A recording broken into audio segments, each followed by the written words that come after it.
to Environmental News. This is Jack Davis reporting on point source pollution. This is Victor Cardenas and I'm reporting on non-point source pollution. This is John Doyle and I'm reporting on water pollution mitigation. This is Sam Pete, a flooding specialist. Here at Environmental News, we report on environmental issues in the greater Milwaukee area. On to Jack Davis on point source pollution.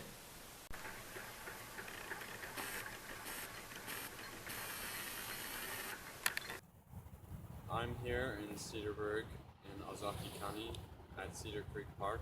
Behind me runs Cedar Creek. About a mile away from here used to be a manufacturing company called Mercury Marine. This company was site for a supersite.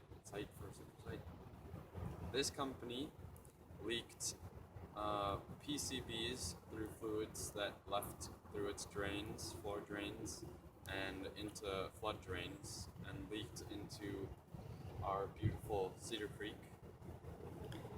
And these PCBs cause animals' bodily functions to shut down and cancers to form in their bodies. Respiratory systems are shut down along with nervous systems. In 2005, the Mercury Marine Company was shut down due to poor conditions of its building and contamination of the PCBs. Now I'll send you over to Victor.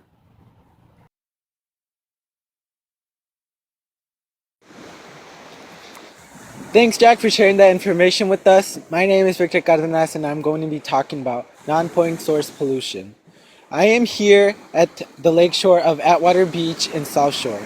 The body of water that is being impacted here is our very own Lake Michigan. The types of pollution that are occurring here are destruction of habitat and the entrance of immense amounts of nutrients into the lake. When we humans see a lake as pretty as this, we think how much more nice would it be if we added a couple houses, docks, condos, etc. But when we do that, we are removing natural and native trees and shrubs and plants that were once here, and thus causing the destruction of the natural habitat for the fish and aquatic life. When it rains, pollution of the land, such as sediment from construction sites, oil and grease from roads, and fertilizers from our lawns, those things enter the lake, and thus eutrophication begins and the destruction of life continues. Solutions for this are to build retention ponds such as rain gardens to absorb the rain, and plus they are pretty, so that's a plus. Also, mow tall grass and add less fertilizers to your lawns to keep the pollutants out. Grow and preserve native trees and shrubs and plants on the lakeshores. And keep fallen trees and logs in the water. Fish need it. Thank you. Thank you. Now on to John.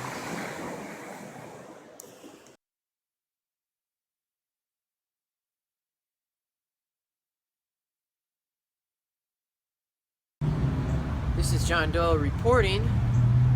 Thanks, Victor, for introducing me. Behind me right here is the Kinnickinnic River at Buran County Park. Here, water pollution mitigation is being used to its greatest ability with wild plants such as cattails, trees, etc. In addition to sucking pollution right out of the water, it also prevents erosion, which prevents dirt from getting to the water. If dirt got into the water, it would decrease sunlight from penetrating the water surface, and it would increase temperature, both of which would decrease oxygen. This would obviously hurt the ecosystem in the area. Another point to add is that the pollution getting into the water is old industrial point source pollution. Although the industrial area has greatly declined, the point source pollution is still muddling around in the water, which is why we need water pollution mitigation. The only source of water pollution mitigation not being used to its greatest effect is a water filtration plant, which could be placed at the source of the Kinnickinnic River to clean the entire river. However, at the base of the rivers, the water is being cleaned where all the three rivers meet up into Lake Michigan. This is John Doyle reporting. On to Sammy P. Here's Ellsworth Park. It's flood mitigation because of the retention pond, which is currently here.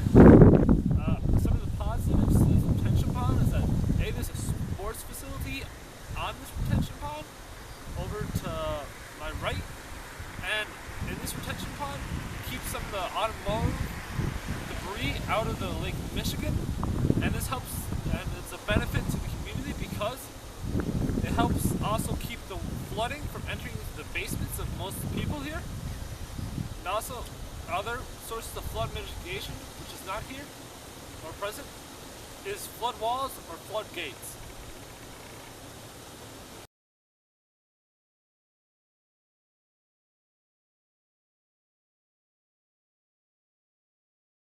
Here we are south of the Clutch Park and on the Milwaukee River.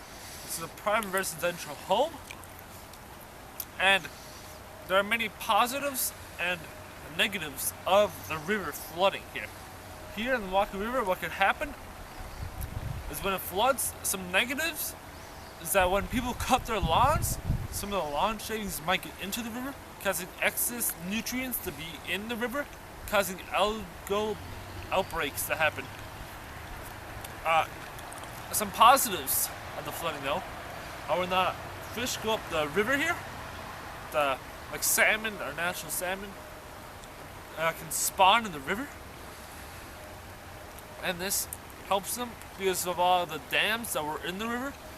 At one point in time it was much harder for the salmon to get up river, and here we have a strip of land here which helps the lawn shavings and other debris from entering the river, so when it does flood, not as many excess nutrients and pollutants get into the river.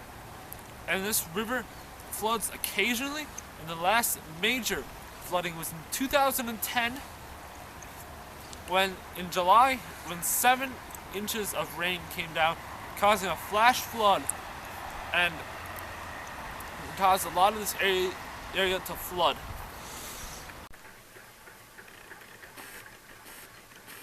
Thank you for taking time out of your busy schedule to enjoy our program. See you next time on Environmental News. Thank God. Damn, that was it. Thank you. Alright, now we're gonna